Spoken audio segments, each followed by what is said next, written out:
RJD और JDU में लगातार घमासान जारी है और ये घमासान विधानसभा इलेक्शन को लेकर के हो रहा है और ये निरंतर हर रोज़ के साथ हर एक नए बयान के साथ बढ़ता ही जा रहा है। आप देख रहे हैं जीएस मीडिया लाइव और मैं हूं आपके साथ पूजा शाह। इसी बीच अभी नीतीश सरकार को निशाने पर ले लिया है तेजस्वी यादव ने और कई सारी बातें उन्होंने कह दी है। यहाँ तक उन्होंने कह दिया है कि नीतीश सरकार ने केवल घोटाले ही किए हैं।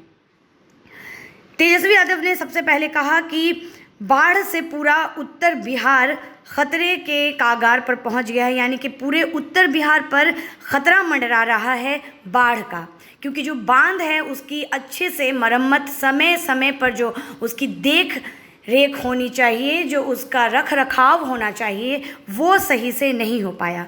उसी के साथ तेजस्वी यादव ने ये भी कह दिया कि जल जमाव से पटना वासी बेहद परेशान है। अभी छुटपुट बारिश में ही पूरा पटना जो है वो डूबने की कगार पर आ चुका है और जल जमाव से जो है वो पटना के लोग आगे और भी ज़्यादा परेशान होने वाले हैं। इसी के साथ आगे कहा तेजस्वी यादव ने कि प्री मॉनसून काम नहीं हुआ है, यानी कि ड्रेनेज सिस्टम का कोई काम अभी तक नहीं किया गया है। यहाँ तक उन्होंने कह दिया कि नक्शा भी गायब है ड्रेनेज सिस्टम का। ये बहुत बड़ी लापरवाही उन्होंने गिना दी और ये कहा कि रोड जो है वो नालों में तब्दील हो गए हैं। इसी के साथ तेजस्वी यादव ने आगे बढ़कर ये भी कह दिया कि पंप हाउस सम्प हाउस का जो काम करने का तरीका है वो बिल्कुल चौपट हो चुका है, यानी कि पंप हाउस और सम्प हाउस अब काम तक नहीं कर रहे हैं। इसी के साथ उन्होंने कई और इल्ज़ाम लगाए हैं तेजस्वी यादव ने नीतीश कुमार पर और कह दिया है कि नीतीश कुमार ने करोड़ों रुपए का स्कैम किया है और करोड़ों रुपए ड्रेनेज सिस्टम के नाम पर बर्बाद कर दिए हैं। हर मॉनसून का यही हाल होता है और लोग बेहाल हो जाते हैं। कई सारे एलिगेशंस, कई सारी ऐसी बातें कह दी हैं तेजस्वी यादव ने नीतीश कुमार के ख़िलाफ़, जो कि सीधा इशारा कर रही है, तेजस्वी यादव का सीधा निशाना बना रही है नीतीश कुमार को, यानी कि नीतीश कुमार को तेजस्वी यादव घपलेबाज और घोटालेबाज कहने से भी नहीं चूक रहे हैं। देखिए क्या कुछ कहा है तेजस्वी यादव ने हमारी इस पूरी रिपोर्ट में और यूं ही बने रहिएगा जीएस मीडिया लाइव के साथ। बांध से पूरा उत्तर बिहार जो है खतरे पे है।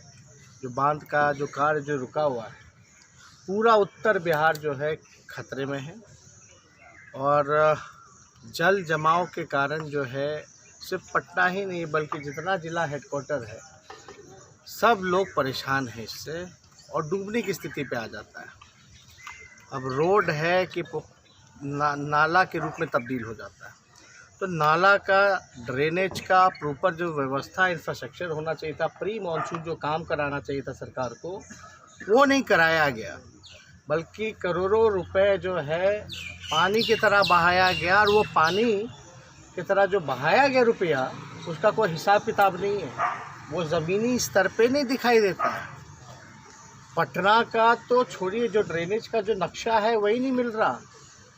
पंप हाउस सम्प हाउस कुछ काम नहीं कर रहा और लगातार जो है सबको पता है, सरकार के लोगों को पता है कि हर मॉनसून में यही हाल होता है। ठीक 15 साल से बिहार के मुख्यमंत्री नीतीश कुमार जी हैं, इस दिशा में उन्होंने क्या काम किया? केवल घोटाला हुआ। आज कल देखा होगा आपने, एक पहले के जो अधिकारी रहे केपी रमैया जी, उस पर जो है कार्रवाई, जो सुप्रीम कोर्ट का जो भी आदेश आया। लेकिन हम पूछना चाहते हैं, केपी रमैया वही हैं जो लैंड ट्रिब्यूनल में भी उनको मेंबर बनाया गया चुनाव हारने के बाद। ज़मीन घोटाला, सृजन घोटाला, मिनिमम 3300 करोड़ रुपए का।